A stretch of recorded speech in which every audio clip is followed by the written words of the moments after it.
보겠습니다. 오늘은 골로새서 두 번째 시간입니다. 1장 13절부터 23절까지 말씀 보도록 하겠습니다.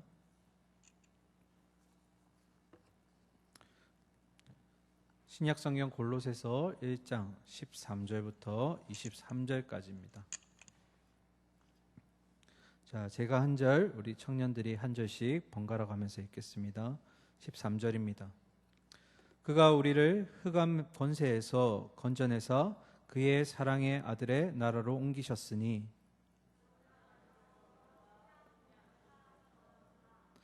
그는 보이지 아니하는 하나님의 형상이시요 모든 피조물보다 먼저 나신 이시니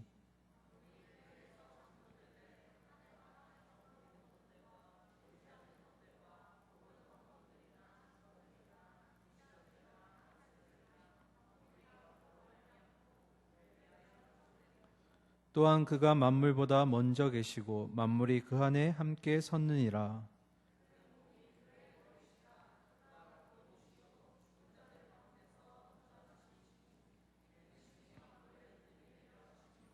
아버지께서는 모든 충만으로 예수 안에 거하게 하시고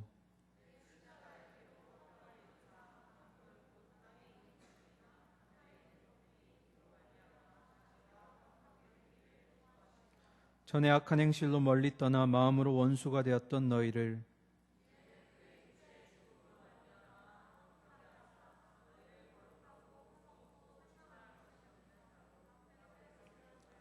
(23절) 만일 너희가 믿음에 거하고 터 위에 굳게 서서 너희 들은 바 복음의 소망에서 흔들리지 아니하면 그리하리라. 이 복음은 천하 만민에게 전파된 바요 나 바울은 이 복음의 일꾼이 되었노라. 아멘.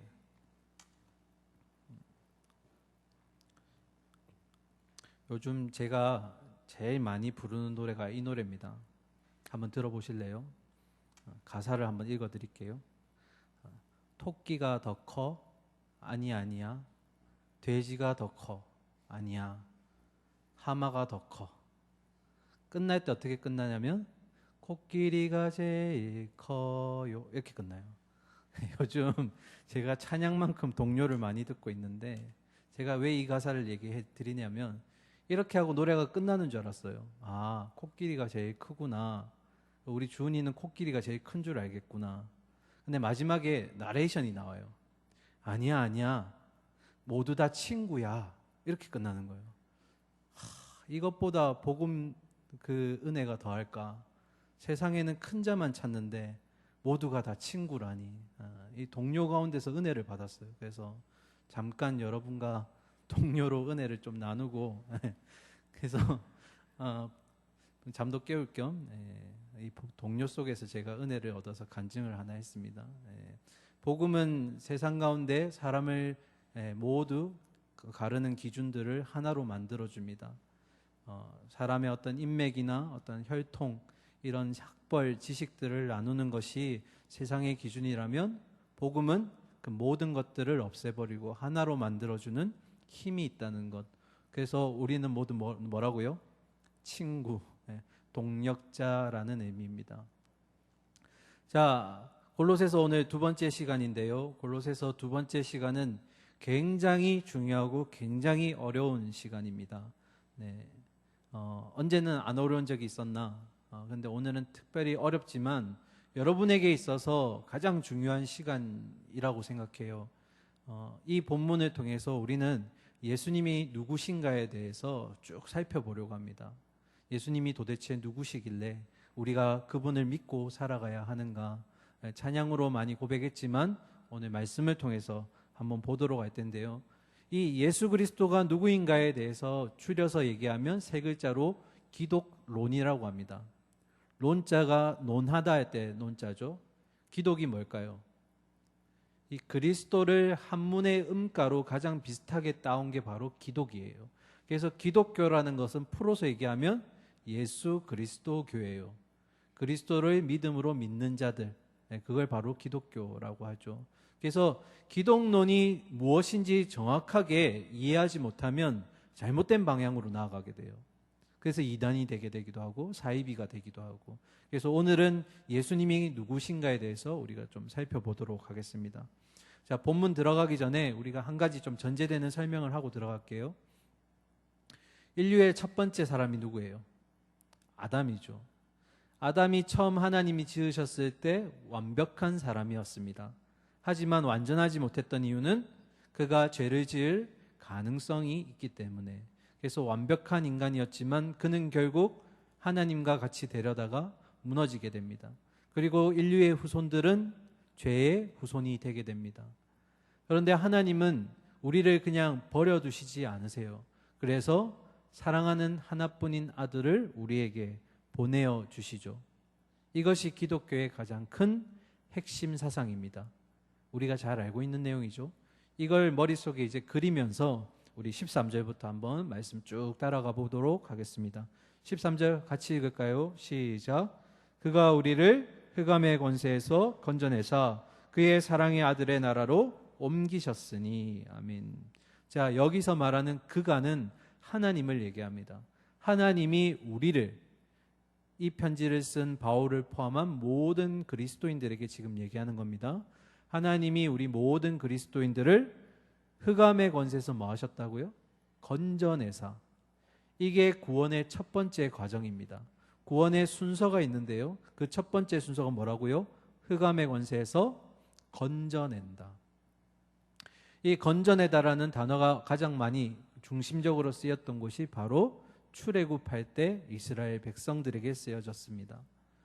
그날 밤 애굽의 모든 첫째 난 것들을 죽음의 사자가 지나가면서 이 목숨을 빼앗아갈 때 문설주와 임방에 바른 그 어린 양의 피로 이스라엘 백성들은 죽음에서 건져내게 됩니다. 목숨을 살게 됩니다. 이 날이 무슨 날이죠?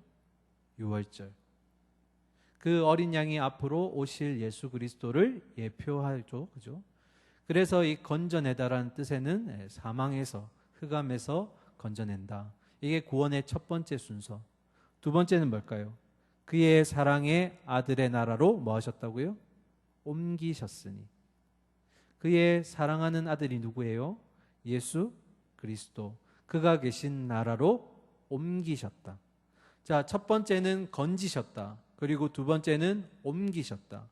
그런데 건져내다랑 옮기시다의 이 사이에 시간적인 간격이 존재합니다. 바로 건지셔서 바로 옮기신 것이 아니라 시간적인 텀이 있다라는 거예요. 그 시간의 텀이 어디냐면 바로 우리 이 땅에서의 삶을 얘기하는 겁니다. 자, 이 얘기를 좀 하기 위해서는 옮기셨다 이 얘기를 하기 위해서 우리가 좀 앞구절을 좀 볼 필요가 있어요. 9절 한번 보실까요? 1장 9절 골로새서 이로써 우리도 듣던 날부터 너희를 위하여 기도하기를 그치지 아니하고 구하노니.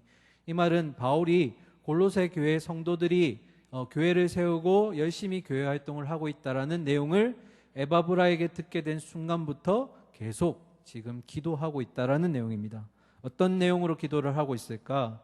너희로 하여금 모든 신령한 지혜와 총명에 하나님의 뜻을 아는 것으로 채우게 하시고. 좀 기도의 제목이 긴데요. 줄여서 한 문장으로 얘기하면 골로새 교회의 성도들이 하나님의 그 충만함으로 신령한 지혜와 총명을 얻게 하소서. 이게 기도 제목이에요. 한 번도 가보지 않았고 만나보지 않았지만 바울이 에바브라에게 골로새 교회의 소식을 듣고 나서부터 정기적으로 꾸준히 기도했던 내용 중에 첫 번째 기도 제목이 바로 신령한 지혜와 총명함을 그들에게 주시옵소서. 신령한 지혜가 그럼 뭘까요? 신령한 지혜. 이건 바로 예수 그리스도를 암이에요. 암. 그런데 저번에 한 번도 얘기한 적이 있지만 성경에서 안다, 기독교에서 안다라는 것은 그냥 단순히 지식적으로 객관화해서 아는 것이 아니라 체득하는 것을 얘기해요. 내가 실제로 예수님을 만남으로써, 인격적으로 만남을 가지게 됨으로써 아, 예수님은 이런 분이시구나 라는 것을 알게 되는 것. 그게 뭐라고요? 신령한 지혜. 그래서 우리가 모두 객관적으로 아는 지식이 뭐가 있을까요? 예수님은 나사렛 목수의 아들이시고 그리고 33살에 죽음을 맞이하셨고 십자가에서 죽으셨다. 이 정도는 신앙이 없는 사람들도 대충 알아요. 그런데 내가 만났던 그 예수님, 내가 기도하는 중에, 찬양하는 중에, 또 수련회 가운데, 그런데 만난 예수님은 나만이 아는 예수님이에요. 그래서 예수님에 관해서 알면 안 되고 예수님을 알아야 돼요. 여기서 말하는 그 안다는 것은 체득한다. 네, 겪음으로써 알게 되는 지식을 얘기합니다. 자, 두 번째, 총명함 되어 있는데 이 총명함을 원어로 보면 다른 뜻이 하나 있어요. 그게 뭐냐면 분별하다라는 뜻이 있어요. 뭐라고요? 분별하다. 그러니까 예수 그리스도를 아는 지식으로 이 땅에 있는 모든 것들을 분별해내는 거예요. 이게 바울이 골로새 교회 성도들을 위해서 기도하는 기도 제목이에요. 예수님을 아는 지식으로, 예수님을 통해 얻게 된 지식으로 이 땅의 모든 것들을 분별할 수 있는 힘을 그들에게 주시옵소서, 이렇게 기도하는 거예요. 자, 그런데 그 다음이 중요해요. 9절 마지막에 보시면 하나님의 뜻을 아는 것으로 뭐 하라고요? 채우게 하시고라고 되어 있어요. 자, 제가 오늘은 여기 물잔이 없는데 여기 물잔이 있다고 가정해 봅시다. 잔이 있는데 위에다 물을 차차차 부어요. 그러면 어느 순간이 되면 가득 차겠죠. 이거를 우리가 채워졌다 또는 충만하다라고 얘기하는데 여기서 말하는 뜻은 그 뜻이 아니에요. 물리적으로 가득 찬 상태를 채우다라고 하지 않아요. 여기에서 말하는 원어적 의미는 뭐냐면 무언가의 다스림을 받는다, 무언가의 지배를 받는다는 뜻이 있어요. 그러니까 한번 다시 해석해 봅시다. 하나님의 뜻을 아는 것으로 채우게 하시고는 결국 뭐예요? 하나님의 뜻을 아는 그 지식으로 다스림을 받기를 원한다, 이 뜻이에요. 자, 이게 무슨 뜻일까? 우리가 아까 구원의 과정에 있어서 첫 번째가 뭐였어요? 흑암의 권세에서 건져낸다. 그리고 두 번째, 마지막에 그의 사랑하는 아들의 나라로 옮겨진다. 그 사이에 뭐가 있다고요? 시간 간격의 텀이 있어요. 그러면 하나님이 흑암의 권세에서 여러분과 저를 건져낸 다음에 얘들아, 내가 너희를 건져줬으니까 이제부터는 너희가 알아서 살아, 이렇게 하지 않으셨어요. 이 땅에서의 삶의 과정 가운데 신분은 변화되었지만 아직 우리가 신분에 걸맞는 자격을 갖추지 못했기 때문에 이 땅에서 누구를 닮아가는 연습과 훈련을 하는 거예요. 예수님을 닮아가는 훈련과 연습을 하는 거예요. 그 가운데 성령님이 우리와 함께 하시면서 그 훈련을 잘 끝까지 마무리할 수 있도록 동행하신다라는 거예요. 인도하신다라는 거예요. 그래서 여기서 말하는 하나님의 아는 지식으로 채우시게 하시고는 하나님의 뜻을 따라 쫓아가는 삶, 하나님의 뜻에 다스림을 받는 그 삶을 얘기하는 거예요. 이것을 우리가 네 글자로 하면 성령 충만이라고 얘기해요. 성령 충만이라는 건 유월절이 아니고 오순절 얘기가 아닌가요? 그것도 성령 충만이 맞아요. 그런데 성령 충만할 때 여러분은 신비한 것으로만 생각할 수 있는데 성령이 충만하다는 거, 아까 충만의 뜻이 뭐라고요? 지배를 받는다, 다스림을 받는다. 그 말은 뭐예요? 성령 충만이라는 것은 성령의 인도하심을 따라간다. 우리가 추구해야 되는 삶이 뭐예요? 내가 이 땅 가운데 믿음의 순례길을 살아갈 때 내 힘과 내 뜻으로 할 수 있지만 누구의 인도를 받아가는 거예요? 성령님의 인도를 따라간다라는 거예요. 그게 뭐라고요?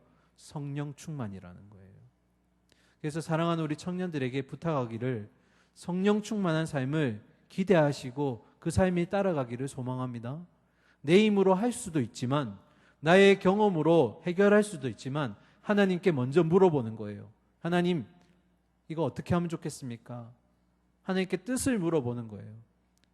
무엇이든 가장 먼저 하나님께 구하고 하나님의 그런 인도하심을 받는 삶을 바로 성령 충만이라고 해요.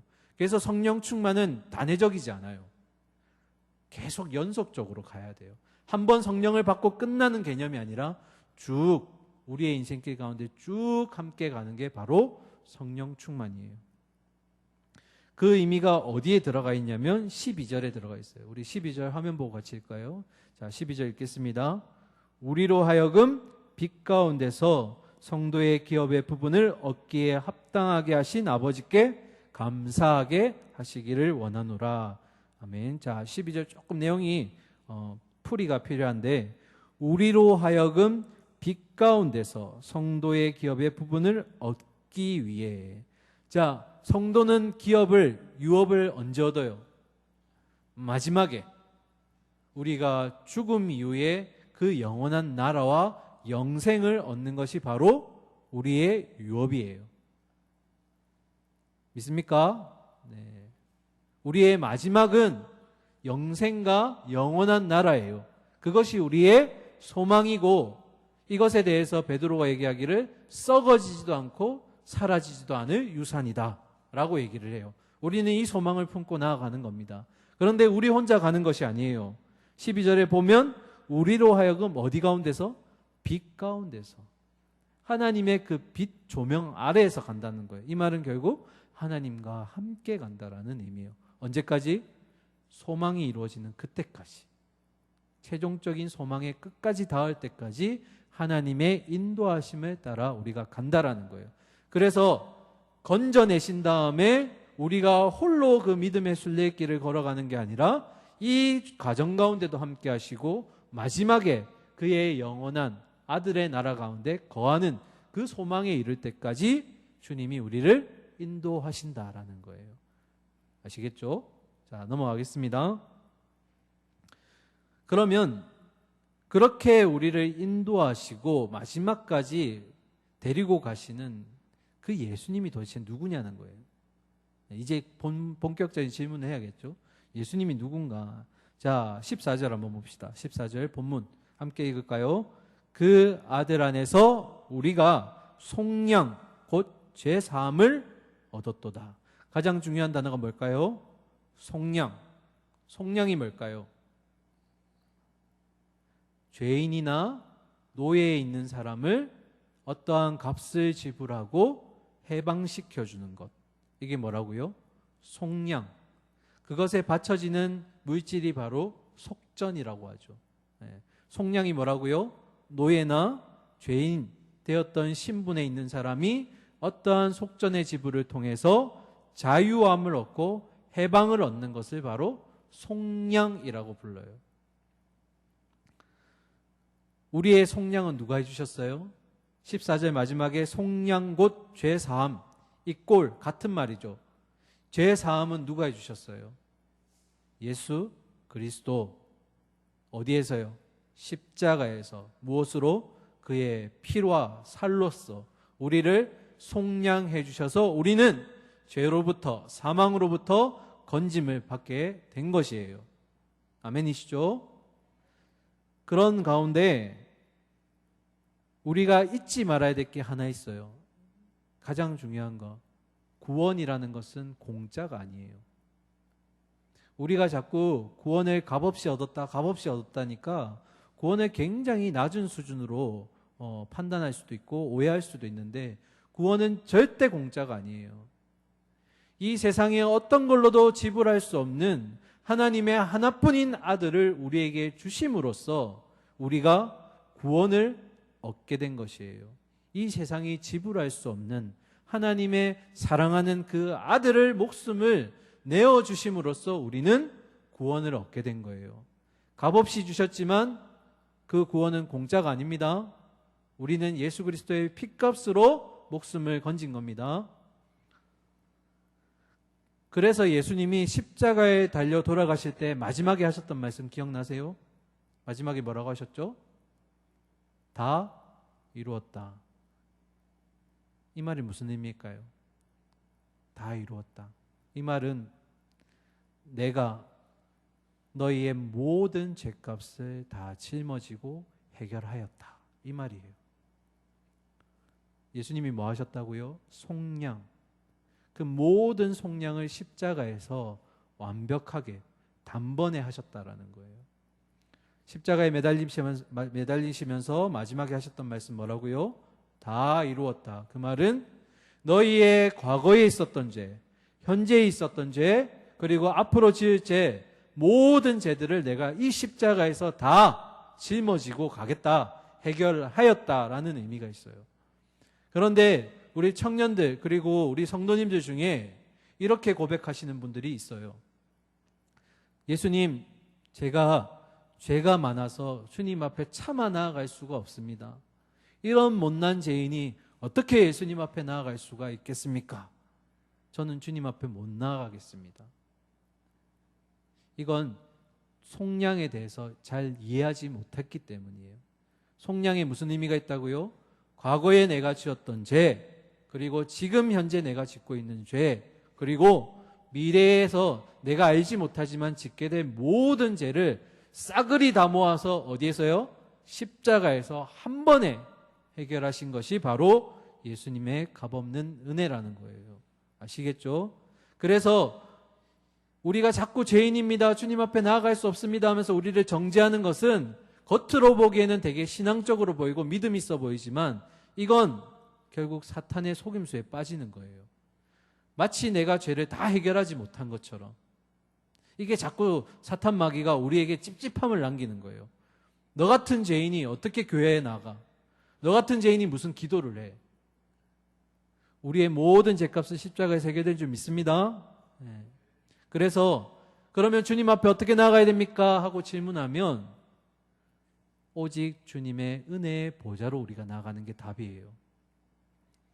제가 참 좋아하는 찬양 중에 나중에 이제 결단 찬양하면서 부르겠지만 이 찬양 아시죠? 주의 보좌로 나아갈 때에 나 뭐죠? 여전히 부족하나. 그 다음 가사가 뭐죠? 나를 구원한 주의 십자가 그것을 믿으며 가네. 이거예요. 그 다음 가사 뭐예요? 자막도 띄워주네. 네. 자격 없는 내 힘이 아닌 오직 예수님의 보혈로. 그리고 마지막 후렴이 뭐예요? 십자가의 보혈. 이거 다 부르겠는데. 네, 완전하신 사랑 힘입어 나아갑니다. 사실은요, 내 의지와 내 자격으로는 나갈 수가 없어요. 아까 말했듯이 우리는 사망과 권세에 눌려있던 자들이에요. 그런데 완전한 선이신 우리가 자유롭게 하나님 앞에 나아갈 수 있게 된 것은 누구 때문에요? 예수 그리스도의 십자가 때문에. 그래서 우리가 고 스트레이트라고 하잖아요. 중보자 예수님을 통해서 바로 하나님 앞에 나아갈 수 있고 기도할 수 있는 거예요. 오늘도 우리는 은혜의 보좌로 나왔습니다. 우리의 자격과 우리의 어떤 그런 것 때문이 아니라 예수님의 십자가 보혈로 나온 거예요. 아시겠죠? 자, 그러면 우리를 죄에서 건져주셨고 은혜의 보좌로 나아가게 해주신 예수님은 누구신가? 이제 진짜로 봅시다. 자, 진짜 이제 본론. 네. 어디를 보시냐면 18절 봅시다. 18절.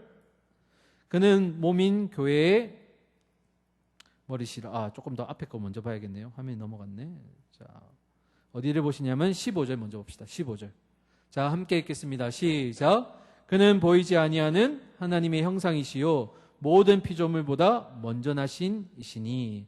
자, 첫 번째 예수님은 보이지 않는 하나님의 뭐라고요? 형상이다. 하나님은 영으로 계시기 때문에 우리가 볼 수가 없어요. 그런데 누구를 보면 하나님을 볼 수 있다라는 거예요. 예수님을 보면. 예수님의 모습을 보면 하나님의 본질과 그리고 하나님의 사역에 대해서 우리가 알 수가 있어요. 지금 우리는 예수님을 무엇으로 만나고 있어요? 말씀으로. 그래서 말씀을 통해서 예수님을 만나고 예수님을 통해서 하나님의 본질과 하나님의 일하심을 우리가 볼 수 있는 거예요. 첫 번째 예수님의 정의, 하나님의 보이지 않는 형상이다. 자, 두 번째, 모든 피조물보다 먼저 나신이다. 자, 먼저라는 개념을 시간으로 해석하면 큰일 납니다. 다시요. 먼저 나신이다 라고 했을 때 이 먼저를 첫 번째 이렇게 순차적으로 계산하면 예수님을 피조물로 만들어버려요. 그렇죠? 예수님 피조물이에요? 아니에요? 아니죠. 예수님은 곧 누구입니까? 하나님이시잖아요. 그래서 여기서 말하는 먼저라는 뜻은 우리말에 참 좋은 말이 있어요. 으뜸이라는 뜻이에요. 시간상의 단어가 아니라 으뜸되는 권위를 가지고 계신다라는 거예요. 예수님은 창조되셨다라고 부르지 않아요. 나셨다라고 얘기합니다. 우리는 뭐라고 해요? 창조되었다라고 얘기해요. 그래서 예수님의 나셨다라는 출생의 개념과 우리가 창조되었다라는 피조의 개념과는 본질적으로 다릅니다. 아시겠죠?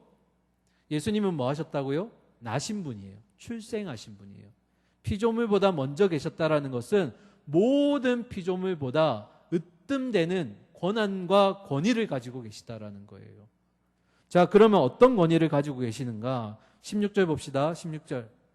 만물이 그에게서 뭐하였으되 창조되되. 누구에게요? 예수님에게서 창조가 되었다라는 거예요. 창조는 하나님이 하신 게 아닌가요? 창세기 1장 1절에 태초에 하나님이 천지를 창조하셨다 할 때 그 하나님으로 쓰인 단어는 바로 엘로힘이에요. 이 엘로힘은 성부 하나님, 성자 예수님, 성령 하나님, 삼위일체 하나님을 합쳐서 얘기할 때 쓰는 단어가 바로 엘로힘이에요. 여기서 말하는 건 뭐예요? 결국 예수님이 곧 창조주이시다. 누구와 동격으로 두는 거예요? 하나님과 동격으로 두는 거예요. 자, 그런데 무엇을 창조하셨는가? 이어서 봅시다. 16절. 하늘과 땅에서 보이는 것들과 보이지 않는 것들과 혹은 왕권들이나 주권들이나 통치자들이나 권세들이나. 자, 보이는 것만 만물이라고 부르는 것 아니에요. 여기서 16절에서 말하는 만물에 포함되는 건 다 뭐예요? 보이는 것 더하기 보이지 않는 것들. 보이지 않는 것들에 뭐가 있다고요? 권세와 주권들과 통치자들과 왕권들, 이런 힘의 논리까지 모두 포함되는 게 바로 만물이라는 거예요. 그래서 창조주이신 예수님은 이 땅의 모든 만물을 창조하실 때 함께 하셨다. 그리고 이어서 만물이 다 그로 말미암고 그를 위하여 창조되었다. 예수님을 위해서 창조되었다. 여기서 가장 핵심 포인트는 뭐예요? 예수님이 바로 창조주 하나님이시다.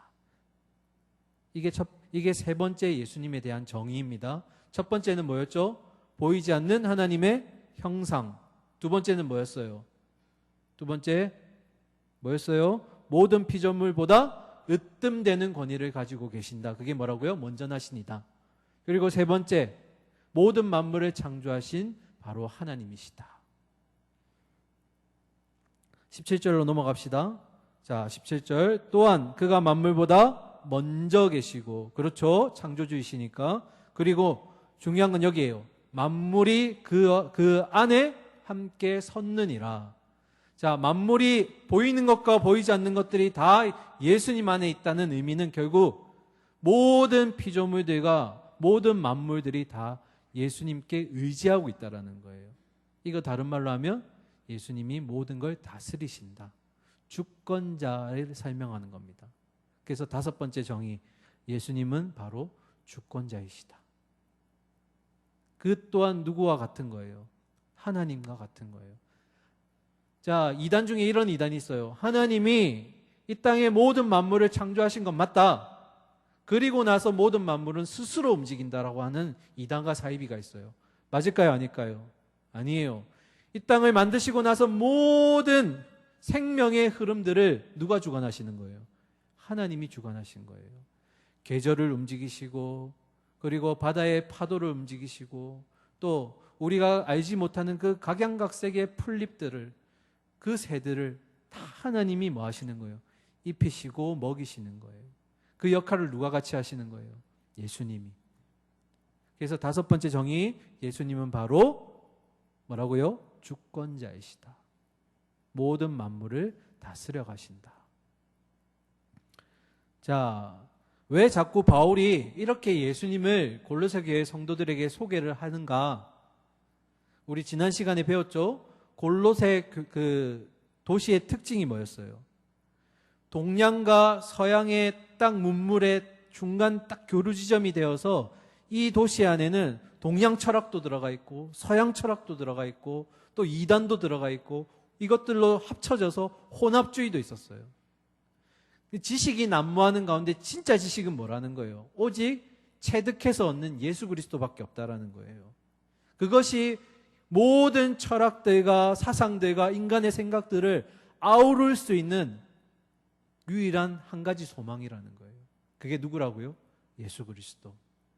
너희가 알고 있는 그 지식들, 세상에서 나오는 그 지식들이 진짜 지식이 아니라 예수님이 바로 너희의 진짜 지식이 된다라는 거예요.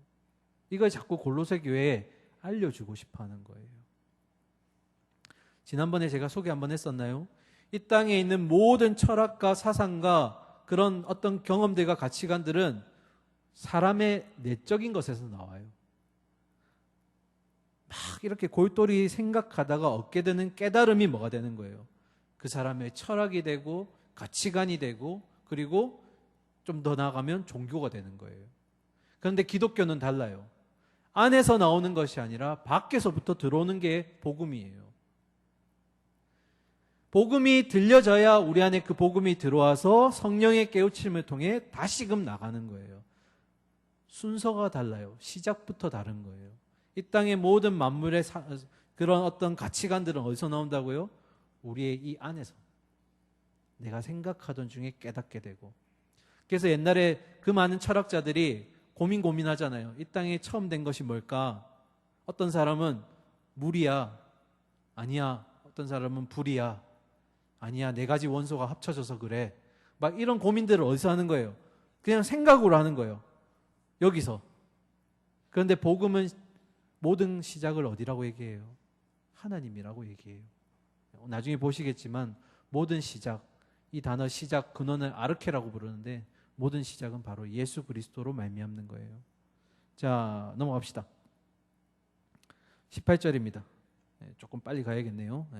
그는 몸인 교회의 머리시라. 그가 근본이시요 죽은 자들 가운데서 먼저 나신 이시니 이는 친히 만물의 으뜸이 되려 하심이요. 자, 조금씩 잘라서 봅시다. 예수님이 교회의 뭐가 되신다고요? 머리가 되신다. 교회는 그의 몸이 된다. 자, 여기에는 두 가지 함축적인 의미가 있습니다. 첫 번째, 교회라는 공동체는 죽은 공동체가 아니라 살아있는 유기적인 공동체라는 거예요. 왜요? 우리가 몸이고 그리스도가 머리이기 때문에 온전한 인간의 지금 비유를 하는 거잖아요. 그 말은 결국 교회는 살아있는 공동체라는 거예요. 이게 함축된 첫 번째 의미.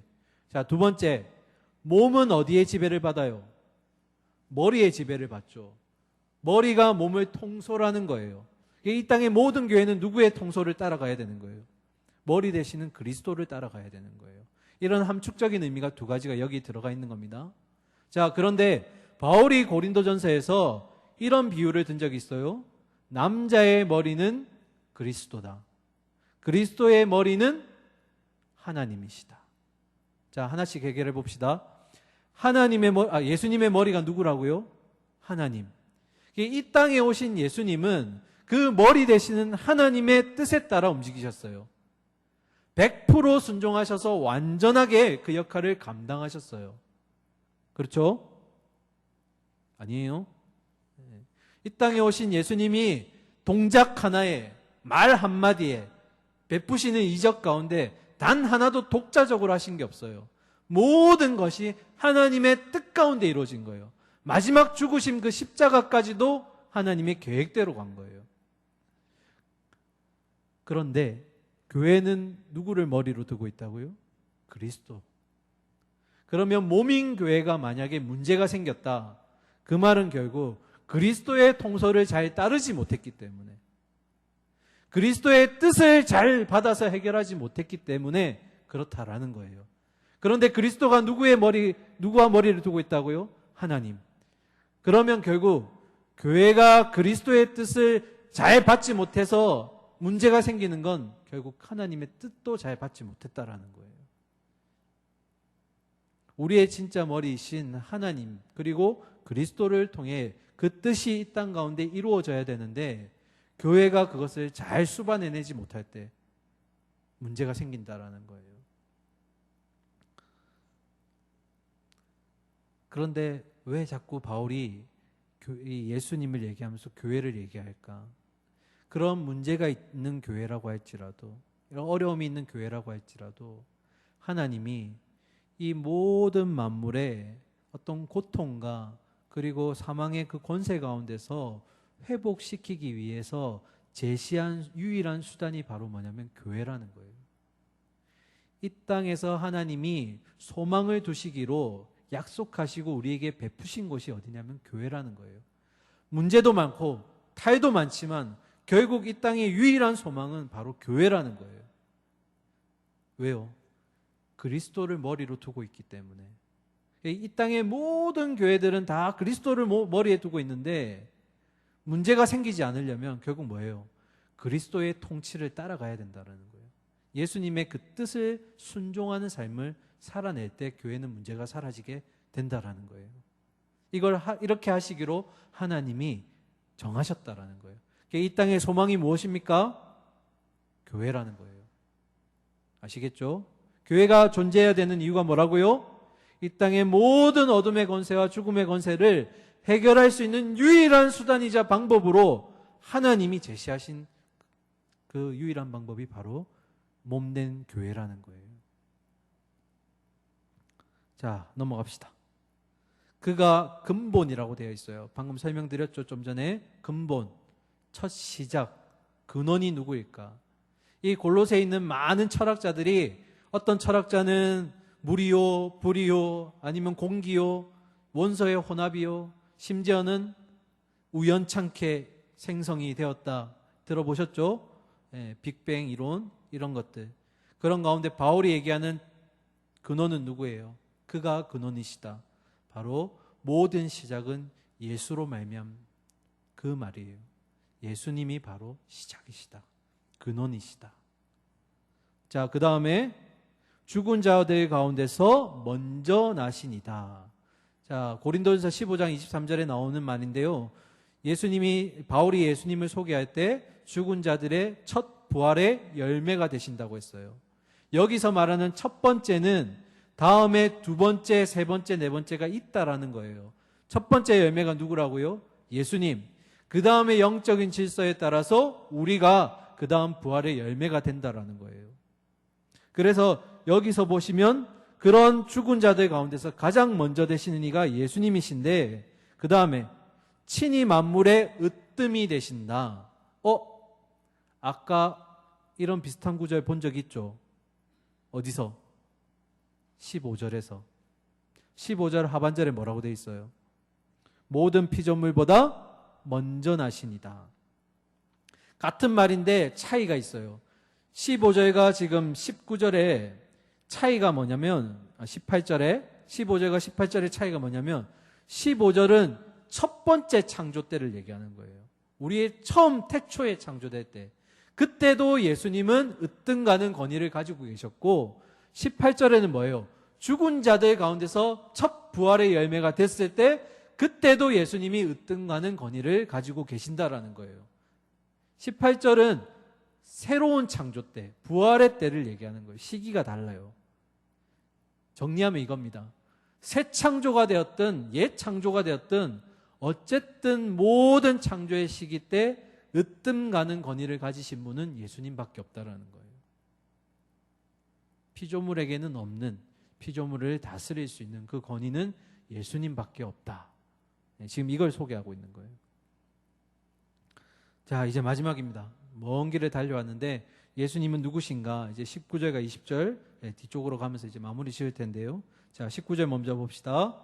아버지께서는 모든 충만으로 예수 안에 거하게 하시고, 자, 하나님 아버지가 예수님 안에 있기를 원하셔서 기뻐하신다라는 의미이고요. 20절 자, 앞에 화면 보고 같이 읽읍시다. 그의 십자가의 피로 화평을 이루사 만물 곧 땅에 있는 것들이나 하늘에 있는 것들이 그로 말미암아 자기와 화목하게 되기를 기뻐하심이라. 자, 두 가지 중요한 단어가 나옵니다. 첫 번째는 화평이요, 두 번째는 화목입니다. 같은 말 아닌가요? 같은 말 맞아요. 그런데 쓰임새가 좀 다릅니다. 어떻게 구별할 수 있을까? 화평이라는 단어가 한번 좀 들어보셨을 거예요. 히브리어로. 자, 옆 사람에게 보면서 인사할까요? 샬롬. 잠도 깰 겸, 자, 앞뒤 사람과 함께 샬롬. 이게 바로 화평이란 뜻이에요. 주님의 평화가 여러분 가운데 있기를 원합니다 할 때 이 화평. 제가 선교사님 한 분을 만났는데 샬롬 한 번만 하는 건 큰 의미가 없대요. 예, 실제로 이스라엘에서 인사할 때는 2번 한답니다. 샬롬 샬롬 해야지 그게 주님의 평강과 은혜가 당신에게 있기를 소망합니다. 이런 인사예요. 우리식으로 하면 안녕 안녕 이렇게 똑같은 건데, 자, 옆 사람 앞 사람 다시, 아까는 한 번 했는데 이제 2번 합시다. 자, 샬롬 샬롬. 유치원 같아요. 샬롬 샬롬. 자, 그럼 샬롬의 뜻이 뭔가? 인간이 죄를 범하고 하나님과 분리된 상태에 놓였는데, 끊어져 있는 상태에 놓여 있었는데 예수님으로 말미암아 다시금 회복된 상태를 화평이라고 불러요. 우리가 평화롭다 하고 보통 얘기할 때 일상생활 속에서 어떻게 쓰이냐면, 내게 아무런 나쁜 일이 없고 그냥 좋은 일이 있거나 평범한 일상이 있을 때 평화롭다 이렇게 얘기하잖아요. 여기서 성경에서 말하는 이 화평이라는 것은 단순히 외적인 평화의 상태를 얘기하는 게 아니라 끊어졌던 하나님과의 관계가 예수 그리스도를 통해서 회복돼서 얻게 되는 복, 그 상태, 그걸 화평이라고 불러요. 그러면 화목하다라는 이 구별은 어떻게 하는가? 화목은 관계를 얘기할 때 주로 쓰는 단어예요. 나와 우리 다현자매가 화목합니다. 화평합니다라고 안 하죠. 화목합니다. 관계를 얘기할 때 쓰는 거예요. 하나님과 우리와의 깨어졌던 관계가 예수 그리스도로 말미암아 회복되었는데 그 관계에서 오는 화평함을 뭐라고 부른다고요? 화목하다. 화목함. 주로 관계에 의해서 쓰여질 때 화목하다고 쓰여요. 그런데 이 원어에는 아주 재밌는 의미가 있어요.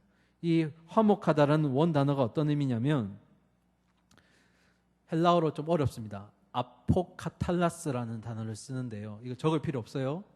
신학하실 거 아니면 쓰실 필요 없어요. 아포카탈라스라고 하는데 2개로 나눠집니다. 아포 플러스 카탈로스라고 해요. 카탈로스가 뭐냐면 화해하다, 화목하다라는 의미가 있는데 앞에 아포가 붙어 있어요. 아포가 뭘까요? 아플 때 애교 부리면서 아포 이거 아니고, 아포가 뭐예요? 아포가 뭐냐면 전치사인데요, 다시란 뜻이 있어요. 다시. 합치면 뭐예요? 다시 화목하다, 다시 화해하다. 그래서 이 화해의 역할을 감당한 사람이 누구예요? 끊어졌던 사람과 하나님과의 관계를 회복시켜주는 그분이 누구세요? 예수님이시잖아요. 화해의 중재자의 역할을 하는 거예요. 끊어졌던 관계를 다시 회복시켜 주셨다. 다시 화해하다. 그런데 예수님이 회복시켜 주신 관계는 더 이상 다시 끊어질 수 없어요. 맞죠? 네. 예수님은 완벽한 중보자의 역할을 감당하셨기 때문에 더 이상 하나님과 우리의 관계는 끊어질 수 없어요.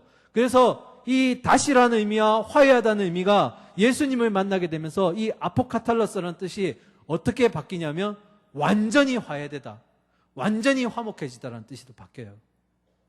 그래서 이 뜻이 뭐라고요? 완전히 화목하다. 더 이상 나눠지지 않고 끊어지지 않도록. 그 역할을 누가 하신다고요? 예수님이. 그러면 화목의 대상이 누구입니까?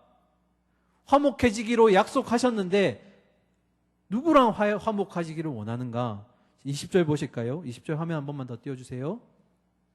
20절 언제쯤 나올까요? 네. 자, 20절 화평을 이루사 뭐라고요? 만물. 아까 만물이 뭐라고 제가 얘기했어요? 눈에 보이는 것들도 다 만물이지만 보이지 않는 것들, 20절에서 뭐라고 소개해요?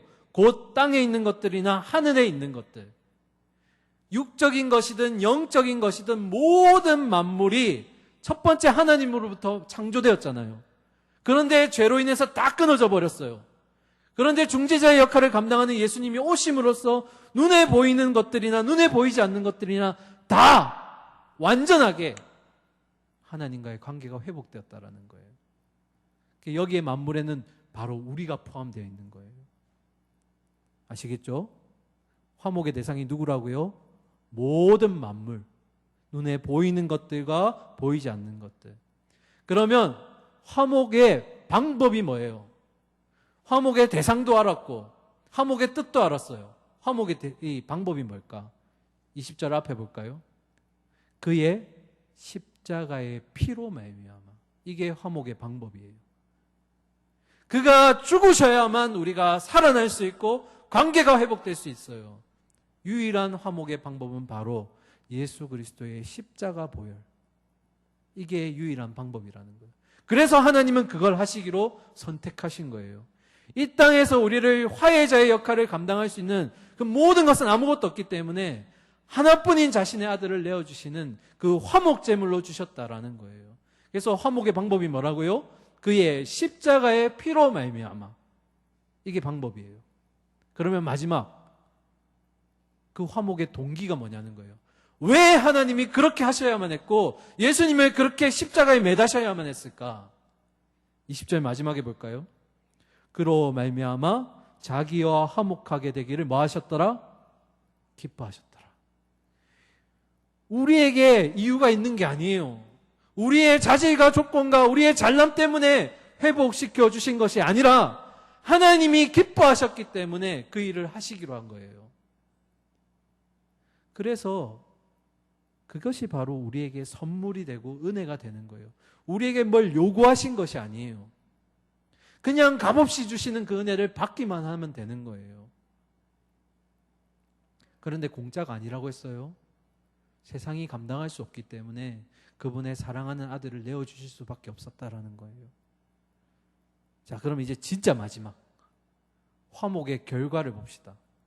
화목의 대상도 보았고 화목의 동기와 방법도 보았고 그리고 화목이 무엇인 줄 알았어요. 그러면 화목을 통해서 얻게 되는 결과가 뭐냐는 거예요. 자, 마지막 22절 넘어가고요. 시간 관계상 23절을 봅시다. 자, 23절 화면 한번 띄워주실까요? 자, 함께 읽겠습니다. 시작. 만일 너희가 믿음에 거하고 터 위에 굳게 서서 너희 들은 바 복음의 소망에서 흔들리지 아니하면 그리하리라. 이 복음은 천하 만민에게 전파된 바요. 나 바울은 이 복음에 뭐가 되었다고요? 일꾼이 되었다. 자, 만일 너희가부터 흔들리지 아니하면까지 쭉 내용이 긴데 요걸 요약하면 이 말이에요. 너희가 결국 이 화목의 신비함을 깨닫게 되면이라는 거예요.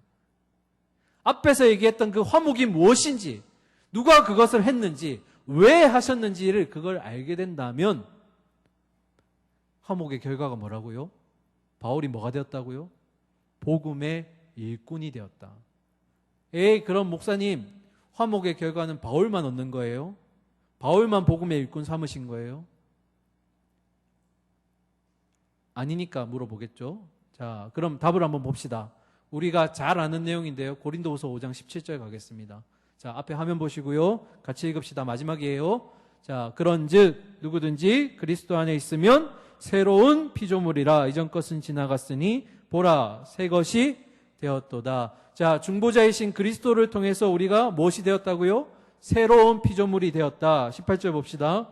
모든 것이 하나님께로서 났으며 그가 그리스도로 말미암아 우리를 자기가 뭐하게 하셨다고요? 화목하게 하시고 또 우리에게 화목하게 하는 뭘 주셨다고요? 직분을 주셨다. 뭘 주셨다고요? 직분을 주셨다. 그럼 그 직분이 뭘까? 19절 마지막 봅시다. 곧 하나님께서 그리스도 안에 계시사 세상을 자기와 화목하게 하시며 그들의 죄를 그들에게 돌리지 아니하시고 화목하게 하는 말씀을 누구에게? 우리에게 부탁하셨느니라. 아멘. 자, 우리에게 여러 가지 직분이 있습니다. 저는 직분이 목사고요. 여러분은 리더가 있고 찬양 인도자도 있고 또 임원도 있고요. 에이, 저 목사님 저는 직분이 없는데요. 오늘 본문에 보니까 새로운 직분이 생겼네요. 우리의 모든 공통된 직분이자 우리에게 가장 처음 요구되는 직분이 뭐예요? 화목하게 하는 말씀을 전하는 자.